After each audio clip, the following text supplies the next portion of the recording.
Les couloirs du monastère n'étaient plus des lieux de prière et de réflexion. Ils avaient été transformés en chambres d'horreur indicibles que personne n'avait jamais connues auparavant dans l'histoire de cet espace sacré. Les murs de pierre qui résonnaient autrefois d'hymnes et de chants, accompagnés des voix de moines en dévotion chantant des psaumes, portaient désormais quelque chose de complètement différent. Une baleine d'agonie si crue, si primitive, si totalement inhumaine, que même les moines les plus endurcis et les guerriers les plus entraînés fuyaient, terrorisés, le son lui-même, incapables de supporter ce qu'ils entendaient. Ni la bataille, ni le siège, ni un ennemi extérieur que l'on pouvait combattre à l'épée ou par la stratégie. La source de ce bruit insupportable était un homme qui avait conquis des royaumes avec rien d'autre qu'une volonté de fer et les tranchants d'un acier encore plus tranchant. Un homme qui avait remodelé des civilisations par la force de sa personnalité et son génie militaire. Il était désormais conquis par quelque chose qu'il ne pouvait pas voir, qu'il ne pouvait pas combattre et qu'il ne pouvait absolument pas arrêter, peu importe la force qui lui restait à rassembler ou à quel point il essayait d'ordonner à son propre corps d'obéir. Cet homme était Guillaume le Conquérant, duc de Normandie, roi d'Angleterre, l'homme qui avait changé le cours de l'histoire à la bataille d'Hastings en 1066. L'homme dont la conquête avait créé la langue anglaise moderne et façonné la civilisation européenne pour les siècles à venir. Et il pourrissait vivant de l'intérieur tandis que son cœur battait encore et que ses poumons respiraient encore, toujours conscient et conscient de chaque instant. Tous les systèmes de son corps le trahissaient simultanément de la manière la plus grotesque et la plus horrible qu'on puisse imaginer. L'homme qui avait soumis une civilisation entière à sa volonté découvrait désormais que cette volonté était totalement impuissante face au processus biologique qui ne se souciait ni de son rang, ni de ses réalisations, ni de sa place dans l'histoire. Les serviteurs qui entraient dans sa chambre retenaient leur souffle, s'enveloppaient le visage d'un tissu imbibé de vinaigre et d'eau de rose avant même de franchir le seuil de cette pièce des horreurs, essayant toutes les méthodes qu'ils connaissaient pour se protéger. Cela n'avait aucune importance. Rien de tout cela n'avait d'importance. La puanteur envahissait les poumons malgré toutes les précautions ou préparations qu'ils pouvaient prendre, s'infiltrant au-delà de toutes les défenses comme l'eau à travers un barrage rompu. Elle pénétrait tout. Les murs, les tissus, l'air lui-même semblait contaminé. Ce n'était pas l'odeur de la maladie ou des vieilles blessures qui pouvaient être soignées avec des picus et des herbes. Ce n'était pas l'odeur de la maladie que pouvaient reconnaître et comprendre les médecins médiévaux travaillant à partir de leur connaissance incomplète du corps humain. C'était la décomposition elle-même, la décomposition active et agressive de la chair humaine, alors que cette chair respirait encore et occupait un corps vivant. Un paradoxe de la nature qui semblait impossible et qui se produisait pourtant sous leurs yeux. La pourriture vivante. L'horreur impossible de la putréfaction se produisant non pas chez un cadavre gisant dans une tombe, mais chez un homme encore vivant et conscient, toujours conscient de ce qui lui arrivait, lorsque les quelques assistants restants demandèrent quelle douleur il endurait, quelle agonie le consumait. Guillaume ne pouvait que montrer son abdomen monstrueusement gonflé, noirci par endroits par la corruption croissante des tissus gangrenés, qui le rongeaient de l'intérieur comme une armée invisible, et ne rien dire, sa voix étant trop faible, ou peut-être la douleur trop accablante pour être exprimée. Les mots n'existaient pas pour décrire ce qui se passait à l'intérieur de son corps. Les médecins médiévaux n'avaient aucun cadre pour comprendre cela, car cela violait toutes leurs théories sur la médecine et la maladie. Les prêtres n'avaient pas de prière suffisamment puissante pour y mettre fin, car aucune prière n'avait jamais eu besoin de traiter une horreur aussi spécifique auparavant dans toute l'histoire de l'Église. Voici l'histoire de l'homme qui a changé le cours de l'histoire. Pas la façon dont il a conquis l'Angleterre à la bataille d'Hastings en 1066 avec ses formations d'infanterie et de cavalerie soigneusement disposées déployées à travers les champs du Sussex lors de l'un des combats militaires les plus décisifs de l'Europe médiévale qui allait résonner pendant des siècles de guerre. Pas la façon dont il a vaincu le roi saxon Harold Godwinson avec des tactiques qui allaient remodeler à jamais la guerre médiévale, influençant la stratégie militaire pendant des siècles à travers tout le continent et au-delà. Pas la manière dont il a systématisé la soumission d'une nation insulaire entière, introduisant le féodalisme normand en Angleterre, commandant le livre de la journée des dômes qui cataloguait son nouveau royaume avec un niveau de détail et une précision sans précédent, construisant des châteaux à travers le pays qui resteraient pendant des siècles des monuments à son règne, à sa puissance et à ses conquêtes. Pas la manière dont il a remodelé une civilisation entière, en changeant sa langue, en mélangeant le français à l'anglo-saxon pour créer un nouvel anglais qui allait évoluer vers l'anglais moderne. Sa culture, son identité même et sa structure sociale d'une manière qui persiste encore aujourd'hui dans notre langue, notre société et notre façon de penser. C'est ainsi qu'il a fini. Pourrissant vivant dans un monastère à rue, abandonné par ceux qui le servaient, dépouillé par ceux qui le vénéraient, et finalement réduit à rien d'autre qu'un récit édifiant écrit dans la langue putride de sa propre décadence, raconté et raconté à travers les siècles comme un monument à la vulnérabilité humaine et à l'impuissance ultime du pouvoir terrestre face à la nécessité biologique et aux forces imparables de la nature. Si vous aimez ces histoires sombres, laissez un like et abonnez-vous. Commentez ci-dessous d'où vous écoutez. Je suis vraiment curieux de savoir où ces histoires parviennent aux gens à travers le monde. De quel pays et dans quelles circonstances les gens se retrouvent-ils lorsqu'ils découvrent des récits comme celui-ci? Maintenant, plongeons ensemble dans l'une des morts les plus horribles de l'histoire. Une histoire si grotesque et dérangeante que les chroniqueurs médiévaux se sont sentis obligés de documenter chaque détail putride et obscène pour la postérité. Tout a commencé par une moquerie et une insulte qui résonneraient à travers les âges et définiraient le dernier chapitre de la vie d'un roi. Le genre d'insulte qui brise le masque du pouvoir et expose l'ego sous-jacent de la manière la plus humiliante imaginable, tranchant plus profondément qu'aucune épée ne pourrait le faire. Le roi Philippe de France, assis à sa cour, entouré de conseillers et de nobles, qui étaient suspendus à chacun de ses mots et de ses gestes, avait fait une observation sur Guillaume qui s'est répandue comme la peste dans tous les châteaux de la Normandie à l'Angleterre, voyageant plus vite que n'importe quel messager ne pourrait le faire. Il comparait le conquérant vieillissant à une femme enceinte, lourde d'un enfant, lente, maladroite et faible. Ces mots étaient conçus pour piquer précisément parce qu'ils contenaient une vérité inconfortable que William ne pouvait nier ni contre laquelle il ne pouvait se défendre. Pour un homme qui avait passé toute sa vie à projeter son invulnérabilité, sa puissance physique, sa domination masculine et son contrôle absolu, il n'y avait pas d'insulte plus dévastatrice que d'être comparé à la faiblesse féminine, à une femme, à quelqu'un portant le fardeau et le poids d'un accouchement imminent. La comparaison était censée suggérer que William était devenu mou, faible, incapable et n'était plus apte à régner, que son pouvoir s'effaçait avec son corps. Ces mots ont dévasté William d'une manière qu'aucune défaite sur le champ de bataille n'aurait pu avoir, sapant sa confiance avec une précision chirurgicale. Il avait 59 ans. Selon les normes médiévales, il était vieux, presque incroyablement vieux pour un homme de cette époque. Il avait régné par la violence et la conquête pendant la majeure partie de sa vie, et la violence l'avait gardé jeune d'esprit, sinon de corps, conservant la psychologie d'un guerrier même lorsque sa forme physique vieillissait. Mais sa corpulence s'était inexorablement élargie avec les années, grandissant à chaque saison qui passait, à chaque fête et à chaque célébration. L'homme qui portait autrefois une armure comme une seconde peau avait désormais du mal à s'y glisser. Son corps dépassait les dimensions pour lesquelles l'armure était conçue. Son visage autrefois pointu et imposant était devenu frit et rond à cause d'années de nourriture et de vin riche, et du luxe de la royauté qui était devenu son étendard. Le ventre autrefois musclé était devenu mou et protubérant, une manifestation physique du vieillissement qu'aucune richesse ni aucun titre ne pouvait dissimuler ou rendre acceptable pour une société qui valorisait encore le progrès physique par-dessus tout. Et Philippe l'avait remarqué. Plus important encore, il l'avait rendu public, ce dont tout le monde pouvait discuter et rire. Tous les nobles de France étaient au courant de la comparaison. Tous les soldats étaient au courant. Tout le monde savait que Guillaume était moqué par son rival, que son pouvoir était remis en question par le ridicule.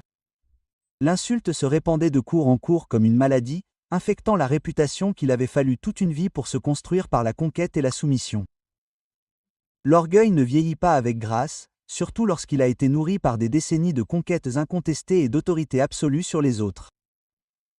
Guillaume avait bâti toute son identité sur le fait qu'il était invincible, inébranlable, l'homme contre lequel personne ne pouvait tenir tête et survivre, le guerrier qui n'avait jamais été vaincu par un ennemi extérieur. Il avait gagné son épithète par des batailles gagnées, des territoires conquis et des ennemis détruits ou humiliés à ses pieds. Être moqué maintenant était une attaque contre son identité même et le fondement de son pouvoir, une attaque contre l'image qu'il avait si soigneusement construite. Il ne pouvait pas l'accepter. Plus important encore, il ne pouvait pas permettre aux autres de penser qu'il l'avait accepté, que la moquerie pouvait l'atteindre. Son pouvoir, réel ou illusoire, dépendait de la perception de son invulnérabilité et de sa force. À l'été 1087, Guillaume fit son choix, un choix motivé par l'orgueil et la rage plutôt que par la raison ou la réflexion stratégique. Il répondrait aux moqueries de Philippe par le feu et la destruction, répondant aux insultes par le langage de la guerre. Il rassembla ses forces et se dirigea vers Mons, au cœur du territoire français, une ville qui paierait le prix de l'orgueil blessé du roi. Ce n'était pas une nécessité stratégique qui profiterait à son royaume.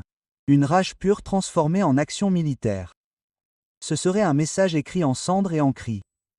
Le feu prouverait ce que les mots ne pouvaient pas prouver. Son armée encercla Math avec la précision et la compétence militaire acquises au cours de décennies de guerres de siège à travers l'Europe. Fort de décennies d'expérience dans la manière de détruire des villes et de soumettre des populations, la ville fut incendiée avec toute la méthodologie brutale que les Normands avaient perfectionnée au point d'en faire une forme d'art au cours d'innombrables campagnes et conquêtes.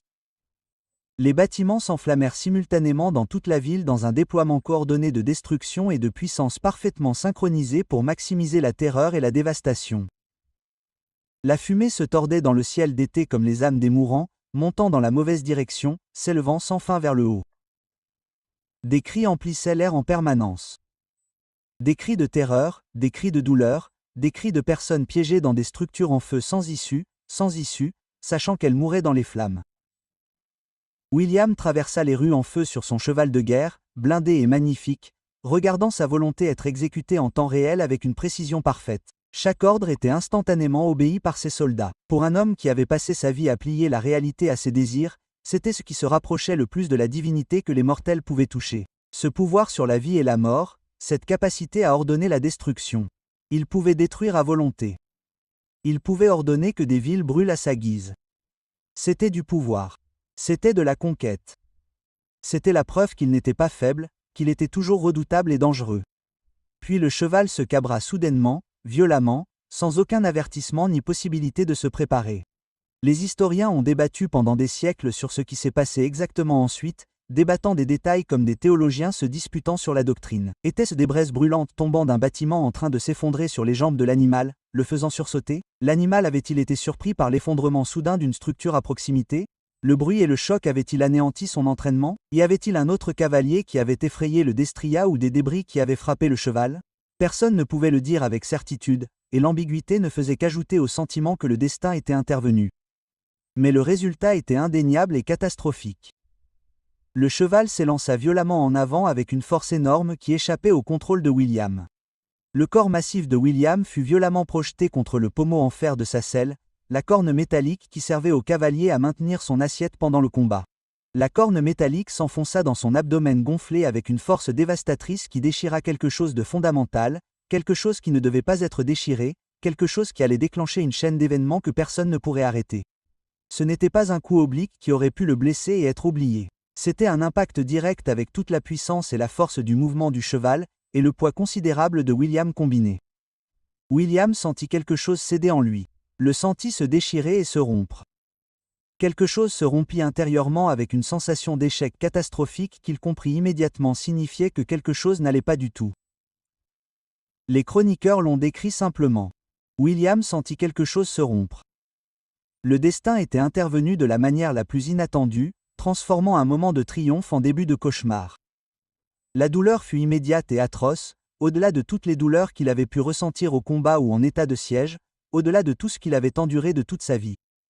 Pas la douleur d'une blessure superficielle qui saignerait et guérirait.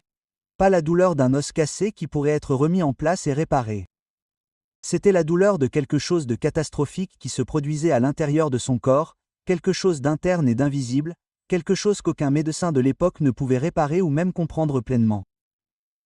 Les blessures internes dans le monde médiéval étaient des condamnations à mort inscrites dans le destin et scellées par la biologie et la progression inexorable de l'infection. Les médecins n'avaient aucun moyen de voir à l'intérieur du corps, aucune technologie pour observer ce qui se passait. Ils n'avaient aucun moyen de réparer ce qui s'était déchiré. Aucune intervention chirurgicale ne pouvait réparer les organes internes. Ils n'avaient aucun moyen d'arrêter ce qui était sur le point de se produire. Aucun antibiotique ne pouvait détruire les bactéries envahissantes. Aucune intervention médicale ne pouvait changer le résultat. Son destin était scellé à ce moment-là, verrouillé par la physique et la biologie. L'homme n'avait aucune idée, alors qu'il s'effondrait sur sa selle, haletant, luttant pour respirer malgré la douleur, qu'il venait de déclencher une chaîne d'événements qui allait faire de lui un exemple édifiant pour les siècles à venir. Discuté et analysé par des historiens du monde entier pendant plus de 900 ans. Une histoire qui allait durer plus longtemps que la plupart de ses réalisations politiques. Il fut ramené à rue dans une civière. Chaque mouvement envoyait des vagues d'agonie dans tout son corps. Chaque pas des hommes portant la civière causait de nouvelles souffrances. Chaque bosse sur la route, chaque trébuchement ou changement de position, le faisait hurler de douleur, incapable de garder la moindre dignité ou sang-froid. Ses serviteurs regardaient leur roi. L'homme qui avait conquis l'Angleterre, qui avait remodelé les civilisations. Il était à l'agonie sur une civière comme un homme brisé, comme quelqu'un qui était déjà en train de mourir. Une fois arrivé au prieuré de Hesse, il fut placé dans une chambre destinée aux invités d'honneur, mais elle était devenue une chambre de souffrance et progressivement une chambre de mort. Il tenta de se reposer, cherchant un soulagement par le sommeil, mais la douleur ne fit qu'empirer d'heure en heure, car les processus naturels de son corps commencèrent à se détraquer de manière catastrophique. Le deuxième jour, quelque chose de plus sombre devint apparent pour quiconque le regardait. Son abdomen commença à gonfler, s'élargissant visiblement à mesure que les fluides s'accumulaient à l'intérieur de son corps. Le gonflement augmenta d'heure en heure, puis de jour en jour, avec une progression inexorable. Il devint évident que quelque chose de catastrophique se produisait à l'intérieur de son corps, quelque chose qui dépassait la compréhension de la médecine médiévale, quelque chose qui le tuait littéralement de l'intérieur. En quelques jours, la véritable nature de son état devint horriblement évidente pour quiconque avait des yeux pour voir et un estomac suffisamment solide pour l'observer. La rupture interne avait brisé quelque chose de fondamental pour la survie et le fonctionnement de l'être humain. La barrière entre ses organes et sa cavité abdominale avait été brisée par la force de l'impact, brisée comme un mur percé lors d'une guerre de siège. Les bactéries intestinales, normalement contenues en toute sécurité dans le tube digestif où elles devraient être, s'étaient répandues dans des espaces qu'elles n'auraient jamais dû atteindre, se propageant dans tout son abdomen comme des envahisseurs se répandant dans une terre conquise. Il ne s'agissait pas d'agents pathogènes exotiques venus de contrées lointaines. Il s'agissait de la flore normale du système digestif humain, les bactéries qui vivaient paisiblement dans l'intestin, et elles allaient le tuer avec une certitude mathématique, avec l'inévitabilité d'une loi de la nature. La péritonite commença son œuvre silencieuse et inexorable, se propageant comme une peste invisible dans tout son corps. L'infection se propagea à travers la paroi abdominale avec la logique d'une armée en progression conquérant un territoire, imparable et implacable. Son corps était en guerre contre lui-même, et c'était une guerre qu'il ne pouvait pas gagner. Les médecins de Williams lui administrèrent tous les traitements connus de la médecine médiévale, s'appuyant sur des siècles de théories et de pratiques médicales accumulées qui étaient fondamentalement erronées. Ils le saignèrent, pensant que l'excès de sang était à l'origine du problème, drainant les fluides vitaux de son corps affaibli. Ils lui appliquèrent des picotements à base de plantes à l'efficacité douteuse, espérant que quelque chose l'aiderait. Ils prièrent, invoquant tous les saints et toutes les figures sacrées auxquelles ils pouvaient penser. Ils n'avaient rien d'autre, aucune autre option à explorer. Leur connaissance était incomplète et fondée sur des théories erronées. Leur compréhension de l'infection était au mieux théorique et au pire fondamentalement erronée. Ils combattaient un ennemi qu'ils ne pouvaient pas voir, un assal invisible qui tuait leur roi. Ils n'avaient aucune arme capable de le combattre. Le microscope ne serait pas inventé avant des siècles. La théorie des germes de la maladie ne serait établie qu'au XIXe siècle. Les bactéries leur étaient inconnues, invisibles et incompréhensibles. Ils tentaient de traiter une infection avec des remèdes médiévaux qui n'avaient aucun effet sur les agents pathogènes bactériens modernes en utilisant des méthodes qui n'avaient jamais fonctionné et ne fonctionneraient jamais. Mais alors que l'infection se propageait dans tout son corps comme une armée d'invasion conquérant un territoire, elle ne trouva aucune résistance à quelque chose de plus grotesque que quiconque ne l'avait prévu ou n'aurait pu l'imaginer. Des bactéries gangrenées gazeuses commencèrent à se reproduire dans ces tissus, produisant des gaz en se nourrissant de chair mourante, créant une horreur secondaire qui s'ajoutait à l'infection primaire. L'abdomen de William gonfla jusqu'à atteindre une taille énorme, la peau s'étirant comme un tambour sur le point de se fendre sous l'effet de la pression interne, la distension devenant obscène et inhumaine. Puis la décoloration commença, la manifestation physique de la mort se propageant dans tout son corps.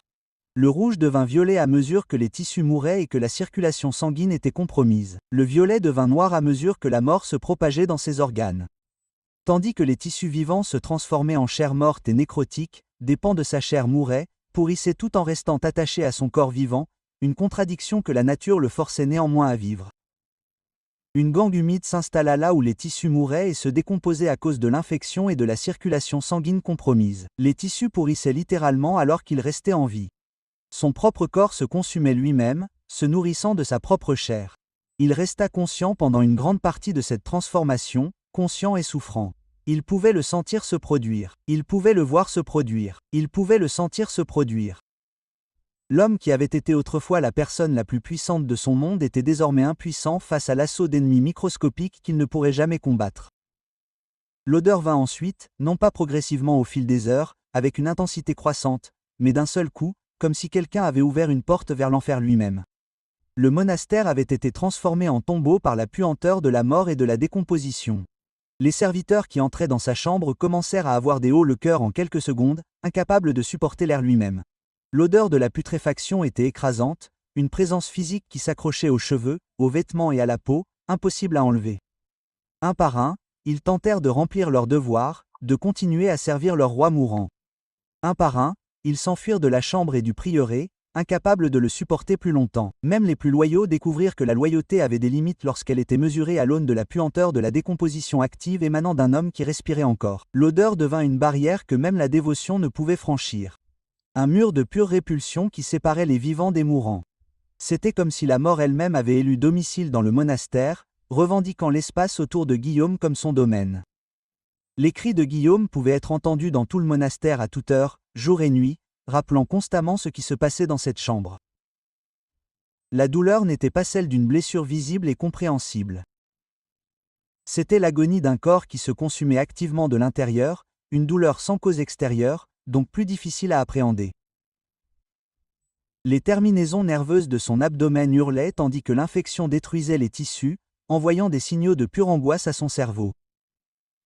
Les chroniqueurs médiévaux habitués à documenter la violence, la souffrance et la brutalité au cours de siècles de guerre se retrouvèrent à lutter pour décrire ce dont ils étaient témoins, trouvant le langage inadéquat face à l'horreur. C'était quelque chose d'unique et d'horrible, sans précédent. C'était un roi au pouvoir et aux réalisations énormes, réduit à une créature de souffrance, son corps le trahissant de la manière la plus fondamentale possible. Dans ces moments de lucidité, Guillaume était confronté à quelque chose de bien pire que la douleur physique, quelque chose qui attaquait son esprit autant que son corps. Un homme qui avait résolu tous ses problèmes par la force de sa volonté et de sa force militaire était désormais impuissant et sans défense. Il ne pouvait pas combattre un ennemi qu'il ne pouvait pas voir, une bactérie invisible aux yeux médiévaux. Il ne pouvait pas négocier avec des bactéries qui agissaient selon des impératifs biologiques. Il ne pouvait pas ordonner à son propre corps de lui obéir et d'arrêter les processus qui se déroulaient en lui. L'armure de ses accomplissements, son pouvoir, les accomplissements de toute une vie, tout cela s'est avéré inutile face à quelque chose d'invisible et d'implacable. Puis vint la trahison, l'horreur sociale se superposant à l'horreur physique qui le consumait déjà. Alors que William était mourant, tandis que son corps pourrissait dans la prison, les gens commencèrent à voler. Les chaînes en or disparurent des tables. Les dagues serties de pierres précieuses disparurent de leurs draps. Les beaux vêtements furent retirés des coffres. Les objets précieux furent emportés. Tout commença à disparaître morceau par morceau, objet par objet, comme si ses biens pouvaient s'échapper alors que lui ne le pouvait pas. Ses serviteurs, ses gardes, et même les nobles venus rendre hommage à leur roi mourant, découvrirent tous que leur loyauté était plus faible que leur attirance pour sa richesse et ses trésors accumulés. William en était conscient. Dans ces moments de conscience entre deux vagues de douleur, il pouvait voir des silhouettes se déplacer dans la pièce comme des vautours, prenant ses affaires, mais il était trop faible pour les arrêter ou même protester efficacement. Le chroniqueur Ordéric Vitalis a raconté avec stupeur et horreur comment des hommes qui s'étaient autrefois agenouillés en signe de révérence devant Guillaume enjambaient désormais son corps en décomposition pour atteindre ses trésors. Comment ils traitaient le roi comme un obstacle entre eux et la richesse. Certains auraient ri en se partageant le butin, plaisantant sur l'impuissance du grand conquérant. L'ironie était dévastatrice et totale. L'homme qui avait régné par la peur était désormais victime de vol et de mépris, dépouillé alors qu'il était mourant. Tout au long de cette épreuve, malgré la douleur et l'abandon, Guillaume a cherché un réconfort spirituel et la rédemption. Malgré sa réputation de brutalité et les milliers de personnes qu'il avait ordonné de tuer, il avait toujours été pieux, gardant foi en Dieu et en l'Église. Maintenant confronté à la mort, il confessa ses péchés aux prêtres qui venaient lui rendre visite. Il avoua la mort d'innombrables milliers de personnes tout au long de son règne. Il reconnut le harcèlement du Nord, une campagne de destruction systématique en 1069 qui avait dévasté une région entière. Pendant des mois, les soldats normands avaient brûlé les récoltes, abattu le bétail, détruit les outils agricoles et tout ce qui pouvait soutenir la vie. La famine qui en résulta tua environ 100 000 personnes par inanition et par manque de nourriture. C'était un nettoyage ethnique sous un autre nom, et Guillaume le savait, l'avait ordonné, avait cru que c'était nécessaire à son règne. Guillaume le savait. Les prêtres qui entendaient ces confessions luttaient contre leur propre réaction à ce qu'ils entendaient et à ce qu'ils voyaient. Ils étaient censés apporter du réconfort aux mourants, leur offrir l'absolution et les guider spirituellement, mais ils pouvaient à peine rester dans la chambre assez longtemps pour administrer les derniers soins et entendre sa confession finale. Ils se précipitaient dans leurs prières, leurs mots se bousculant les uns les autres à la hâte. Ils bénissaient Guillaume à la hâte, leurs mains levées rapidement et retirées, et se retiraient de la chambre, haletant pour prendre l'air comme s'ils s'échappaient d'un tombeau.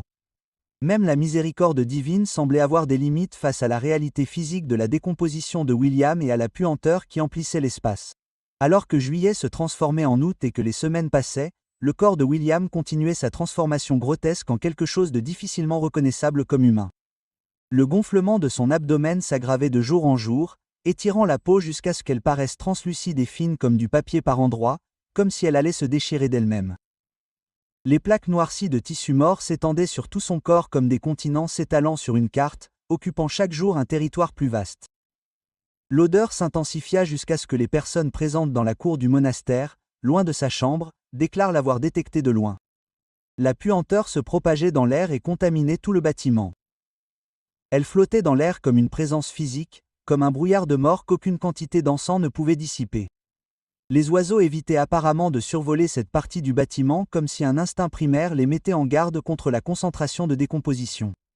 Les chiens ne s'approchaient pas du couloir où se trouvait sa chambre. Ils gémissaient et s'éloignaient du seuil. L'air lui-même semblait empoisonné par la concentration de décomposition et de mort, corrompu par la proximité de la chair mourante. Le 9 septembre 1087, Guillaume mourut. Après des semaines de souffrance et d'agonie qui semblèrent interminables, le calvaire prit enfin fin. Il mourut à l'aube alors que les cloches de la cathédrale sonnaient pour les prières du matin, les cloches sonnant pour appeler les moines à la prière, comme elles l'avaient fait d'innombrables fois auparavant. Le son le réveilla apparemment une dernière fois, le tirant de l'endroit où son esprit s'était retiré. Il leva ses mains tremblantes en signe de prière, tentant un dernier acte de dévotion, puis disparut, libéré de ses souffrances. Après des semaines d'agonie, après que son corps eut été consumé par l'infection et la pourriture, après que les tissus eurent péri et que les gaz s'étaient accumulés jusqu'à former une pression insupportable dans son abdomen, la mort survint presque paisiblement, une libération et un soulagement. Ce fut la seule miséricorde accordée à Guillaume dans ses derniers jours, le seul cadeau que le destin ou Dieu lui offrit. Mais l'horreur était loin d'être terminée, loin d'être terminée. À bien des égards, elle ne faisait que commencer, entrant dans une nouvelle phase. Au moment où son corps se refroidit, les serviteurs restants s'enfuirent de la chambre et du prieuré lui-même. Ils abandonnèrent le corps du roi là où il gisait, entouré de biens qui n'avaient pas encore été volés ou emportés. Le problème auquel étaient confrontés les responsables des funérailles de Guillaume était sans précédent dans les annales de la mort royale et des pratiques funéraires. Guillaume était un roi qui exigeait des funérailles royales avec toute la cérémonie et la dignité convenant à son rang et à ses réalisations. Mais ce corps était si décomposé qu'il ne savait pas comment procéder, n'avait aucun protocole pour gérer une telle situation.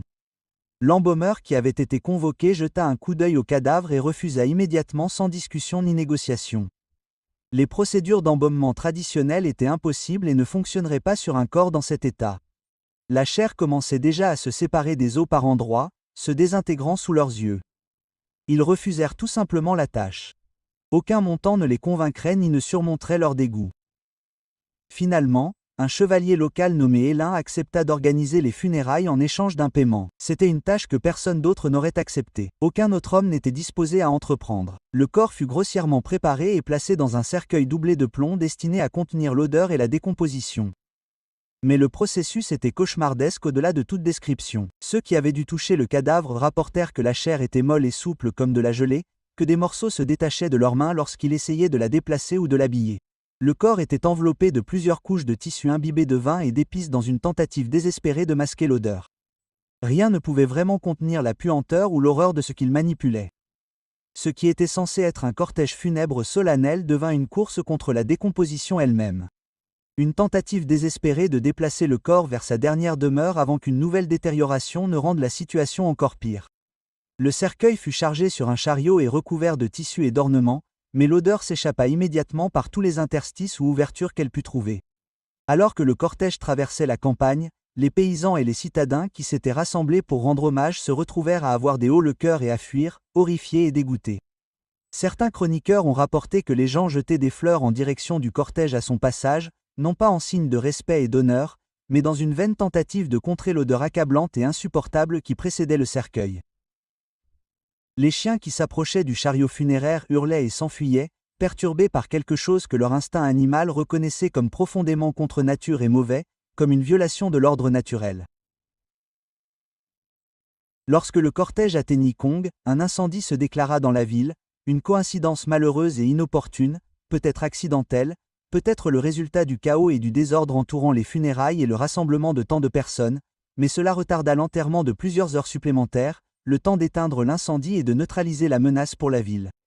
Le cercueil resta exposé à la chaleur estivale pendant ces heures supplémentaires, tandis que les efforts de lutte contre l'incendie accaparaient l'attention de tous. À l'intérieur du conteneur de plomb scellé, le processus de décomposition s'accéléra de façon spectaculaire sans aucun soulagement ni ralentissement. Des gaz s'accumulèrent dans le cadavre gonflé, produit par la dégradation bactérienne continue des tissus. La pression à l'intérieur du cercueil augmenta jusqu'à devenir dangereuse, telle une bombe de putréfaction prête à exploser, accumulant de la force à chaque heure qui passait.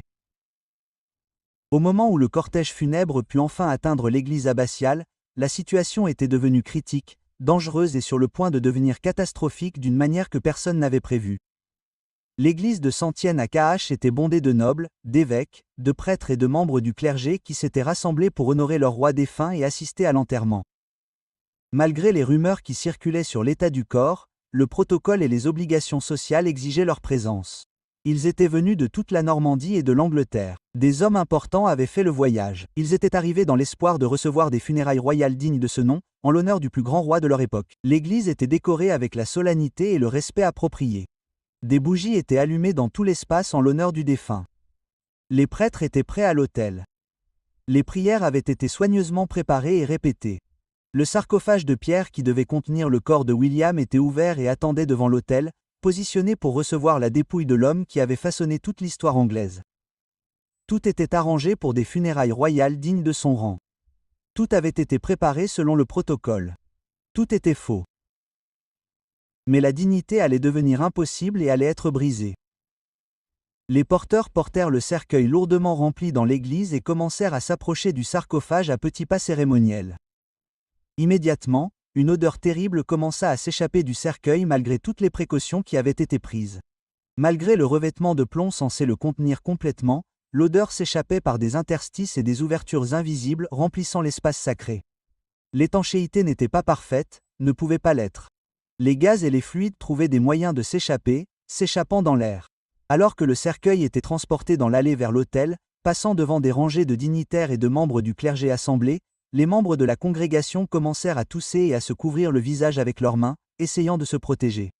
Certains nobles et membres du clergé rassemblés reculèrent, créant de l'espace autour du cercueil, comme s'il était porteur de la peste et de la contagion, mais la cérémonie devait se poursuivre conformément au protocole, quoi qu'il arrive. Le cercueil fut placé à côté du sarcophage, et les prêtres commencèrent les funérailles, prononçant des paroles de réconfort et de souvenir tout en respirant par la bouche, essayant désespérément d'éviter l'odeur qui emplissait désormais tout l'espace sacré. Ils se précipitèrent pour réciter leurs prières avec une hâte peu coutumière. Ils voulaient que cela se termine. Tout le monde voulait que cela se termine le plus vite possible. Puis vint le moment où le corps de William dut être transféré du cercueil au sarcophage pour l'enterrement final et la mise au tombeau. C'était le moment critique.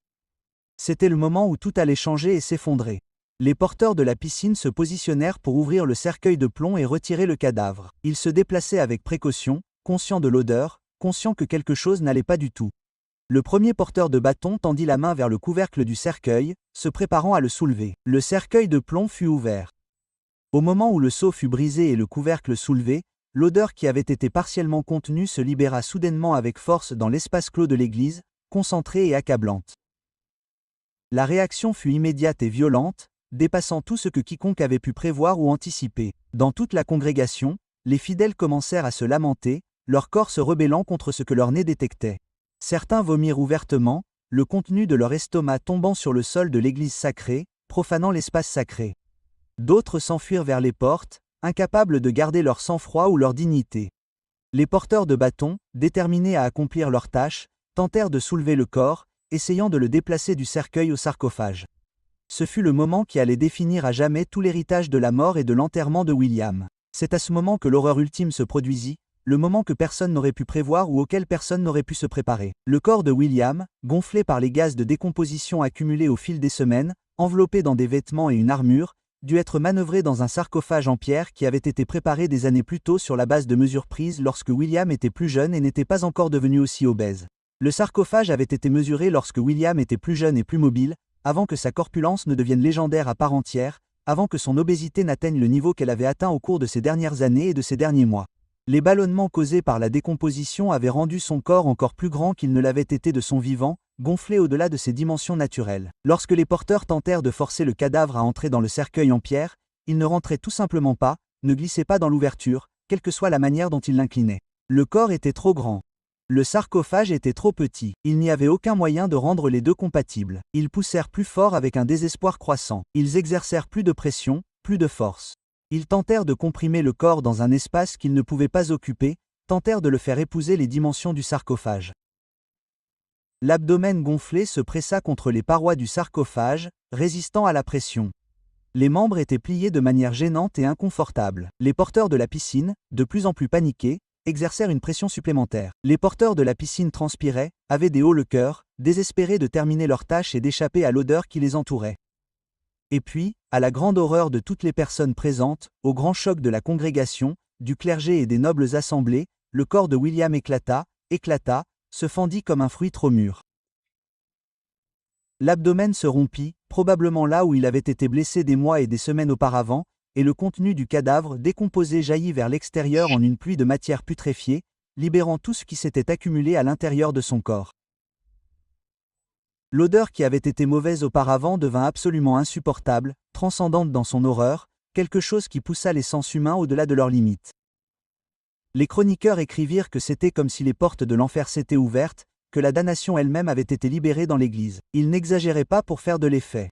Ordric Vitalis, décrivant la scène des années plus tard à partir de récits qu'il avait recueillis, écrivit que la puanteur était si puissante qu'elle était presque visible, comme un nuage sombre remplissant l'Église, comme quelque chose de tangible et de malveillant pénétrant dans l'espace sacré.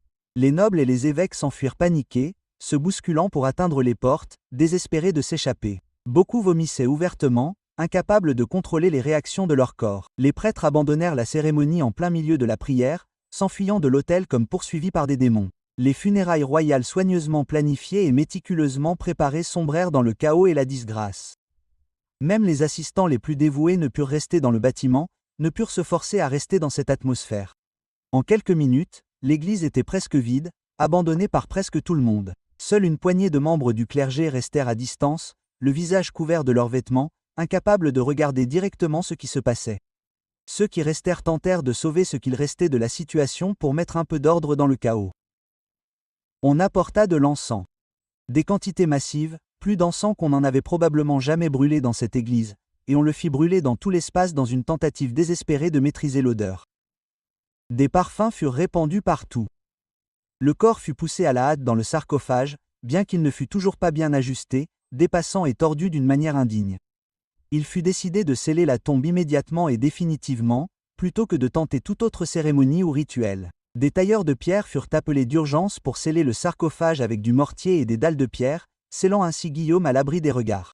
Même ces ouvriers, habitués à manipuler les morts et au processus ordinaire d'enterrement et de construction de tombes, devaient travailler par roulement, se retirant régulièrement pour respirer de l'air frais avant de retourner à leurs tâches.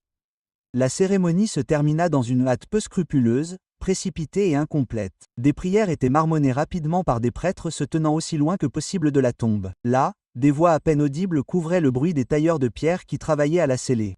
Aucun éloge funèbre n'a été prononcé. Aucune cérémonie élaborée n'a célébré les réalisations et l'héritage de Guillaume. Aucun grand discours n'a commémoré son règne ou son impact sur l'histoire et la civilisation. L'homme qui avait conquis l'Angleterre, qui avait vaincu Harold à Hastings en 1066, qui avait régné sur 2 royaumes, qui avait été l'un des monarques les plus puissants d'Europe, a été enterré dans le chaos et la disgrâce. Ses funérailles ont été commémorées non pas pour honorer son héritage, ni pour célébrer ses réalisations, mais pour le spectacle révoltant de son cadavre en train d'exploser, pour l'horreur et la dégradation qui lui ont été infligées par la mort. La nouvelle de ces funérailles horribles s'est rapidement répandue dans les territoires normands et anglais comme une traînée de poudre, passant de personne en personne par des chuchotements choqués et des récits horrifiés. L'histoire était trop grotesque, trop choquante, trop parfaitement horrible pour ne pas être partagée. En quelques semaines, tout le monde, des nobles aux paysans, avait appris comment le corps du grand conquérant avait explosé dans l'église, comment les nobles rassemblés avaient fui en vomissant de dégoût, comment l'enterrement avait été mené dans une précipitation paniquée et une indignité. Pour une société qui accordait une importance énorme aux droits funéraires appropriés et à la dignité des morts, la fin de Guillaume était considérée comme particulièrement honteuse et dégradante. Ce n'était pas seulement une mort, c'était un jugement. Les gens du Moyen Âge croyaient fermement au jugement divin, aux signes et aux présages divins. Beaucoup interprétaient la mort horrible et l'enterrement catastrophique de Guillaume comme le verdict de Dieu sur sa vie et son règne. Il avait vécu dans la violence, conquérant et soumettant par la brutalité et la force. Il avait ordonné la mort de milliers de personnes, détruit des communautés entières et gouverné par la peur et l'intimidation. Maintenant, dans la mort, il s'était vu refuser même la dignité la plus élémentaire, même le respect fondamental dû aux morts. Son corps l'avait trahi, s'effondrant devant des témoins de la manière la plus publique et la plus horrible possible devant tout le clergé et la noblesse rassemblée. Pour les observateurs médiévaux, il s'agissait clairement d'une punition divine pour ses péchés, une déclaration de Dieu sur le prix de la vie par l'épée. Les commentateurs religieux ont utilisé la fin de Guillaume comme une leçon sur l'orgueil, le péché et le salaire d'une brutalité impénitente.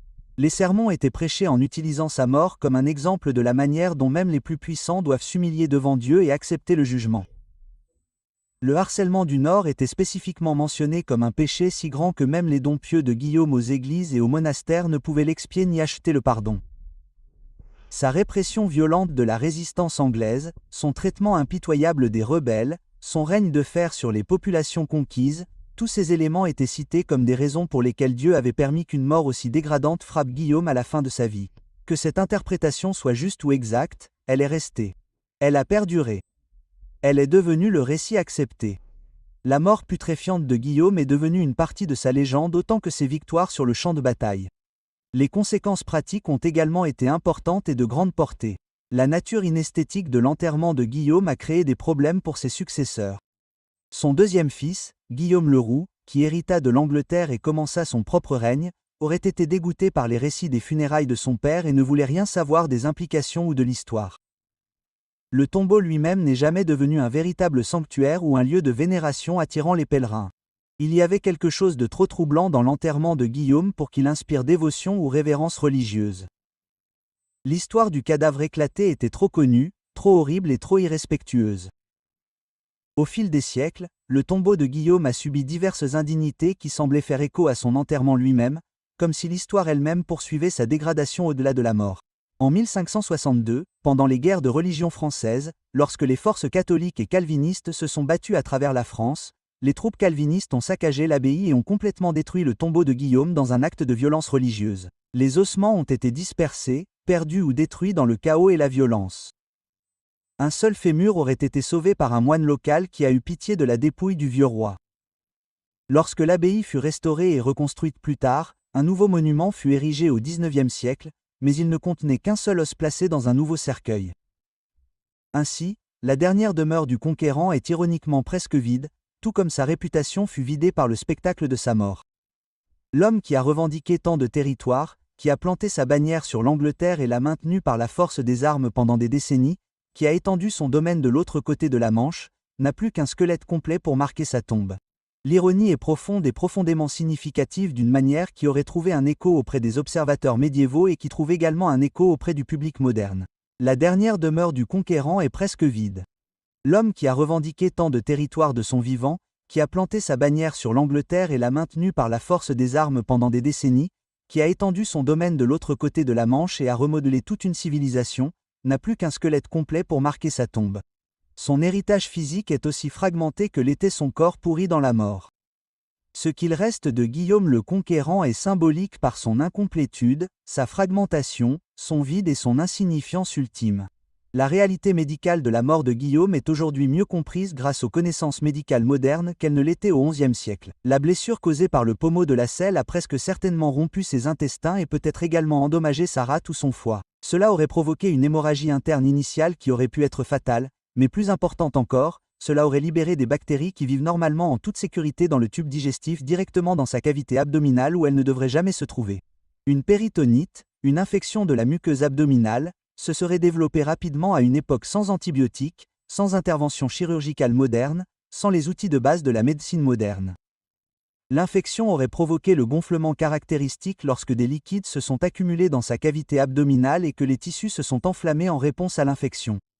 Son système immunitaire se serait mobilisé pour combattre l'infection. Mais cela aurait été une bataille perdue d'avance, submergée par l'invasion bactérienne. La détérioration gangrène décrite par les chroniqueurs aurait été à la fois une gangrène gazeuse causée par des bactéries produisant des gaz dans les tissus et une gangrène humide où les tissus meurent et se décomposent en raison d'une infection et d'une circulation sanguine compromise. Cette combinaison aurait été atroce et absolument impossible à arrêter par aucun traitement disponible en 1087. L'odeur aurait été produite par la dégradation bactérienne des tissus libérant des composés comme la putricine et la cadavérine, responsables de la puanteur caractéristique de la décomposition.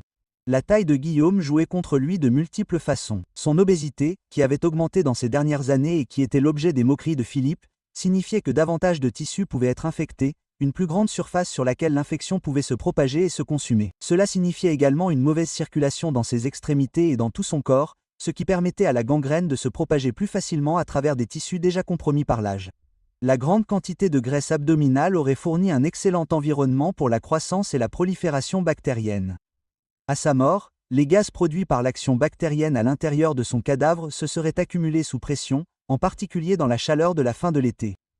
La rupture de son abdomen pendant les funérailles était presque inévitable étant donné ces conditions. Une conséquence naturelle plutôt qu'une surprise. La médecine moderne aurait pu sauver William avec une relative facilité. Les antibiotiques auraient stoppé net l'infection avant qu'elle ne se propage. La chirurgie aurait pu réparer les blessures internes et nettoyer les tissus infectés.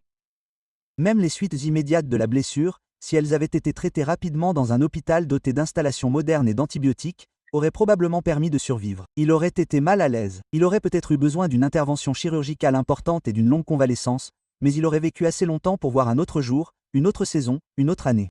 Mais en 1087, les blessures internes étaient des condamnations à mort écrites en latin et scellées par la biologie. Les médecins les plus compétents de l'époque ne pouvaient rien faire d'autre que regarder William mourir, totalement impuissant, incapable même de soulager sa douleur de manière significative avec les médicaments à leur disposition. L'impact psychologique d'une telle mort ne peut être ni surestimé, ni diminué, ni minimisé de quelque manière que ce soit. Pourrir alors qu'on est encore en vie, sentir son propre corps se décomposer de l'intérieur, sentir la puanteur de sa propre décomposition alors qu'on est conscient. C'est une horreur qui dépasse l'imagination, qui dépasse ce que la plupart des gens pourraient comprendre ou même envisager. Pour un homme comme William, dont la vie avait été définie par les prouesses physiques, le contrôle et la domination sur les autres, l'expérience a dû être psychologiquement dévastatrice au-delà de toute mesure. Il a été contraint de faire face non seulement à sa mortalité, mais aussi à son impuissance absolue face à des processus biologiques qu'il ne pouvait pas contrôler. Son corps est devenu son ennemi comme aucun ennemi extérieur ne l'avait jamais été, comme aucun ennemi qu'il avait jamais vaincu n'aurait pu l'être. Il y a quelque chose d'universellement terrifiant dans l'idée que son corps nous trahisse de l'intérieur, sans aucune menace extérieure visible. Nous pouvons combattre des ennemis extérieurs, organiser des stratégies contre eux, rallier des forces contre eux et espérer les vaincre. Mais lorsque notre propre chair devient le problème, lorsque notre propre corps se retourne contre nous, il n'y a plus personne vers qui se tourner. Nous ne pouvons pas négocier avec nous-mêmes. Nous ne pouvons pas les vaincre au combat. Nous ne pouvons pas les fuir. La mort de Guillaume a fait appel à une peur primitive qui résonne à travers les siècles et les cultures, dans toutes les conceptions humaines de la vulnérabilité et de la mortalité. C'est pourquoi l'histoire a perduré, racontée par des chroniqueurs et des historiens, étudiée par des universitaires, atteignant le public moderne par le biais de livres et de documentaires, et maintenant grâce à ce scénario, touchant toujours les auditeurs, tout en étant à la fois fascinante et horrifiante. C'est pourquoi nous continuons de raconter l'histoire de la mort de Guillaume le Conquérant 938 ans après ce terrible été à Rual. Nous sommes toujours horrifiés par les détails, ressentons encore quelque chose du choc que les témoins ont dû ressentir lorsqu'ils ont vu son corps éclater devant la congrégation assemblée. L'histoire a survécu parce qu'elle aborde des vérités fondamentales sur le pouvoir, la mortalité et la nature humaine. Elle nous rappelle que sous toutes nos réalisations et notre statut, nous sommes de fragiles créatures de chair et de sang, soumises à des forces que nous ne pouvons pas entièrement contrôler, prévoir ou empêcher. Guillaume le Conquérant a remodelé l'Angleterre et changé le cours de l'histoire à jamais. Le livre des jours de Dôme, les châteaux, l'aristocratie normande, les changements dans la langue anglaise. Tous ces héritages perdurent et continuent de façonner le monde dans lequel nous vivons. Mais à côté de ces monuments à sa puissance se dresse l'histoire de sa mort, un monument à sa mortalité. Il est peut-être important de nous souvenir non seulement de ce que Guillaume a accompli, mais aussi de la façon dont il a fini, pourrissant vivant dans un monastère, abandonné et trahi, son corps éclatant lors de ses funérailles devant une congrégation en fuite, incapable de garder son sang-froid. C'est là toute la mesure de l'homme. À la fois ses triomphes et sa dégradation, à la fois sa puissance et sa vulnérabilité. Le conquérant a finalement été vaincu par le seul ennemi que personne ne peut vaincre. La mort elle-même est d'autant plus terrible qu'elle arrive lentement, douloureusement et publiquement, réduisant un roi à un cadavre en décomposition qu'on ne peut même pas enterrer sans provoquer l'horreur. Et peut-être que dans cette vérité réside une leçon que nous devons tous apprendre sur la nature du pouvoir et l'égalité ultime des hommes.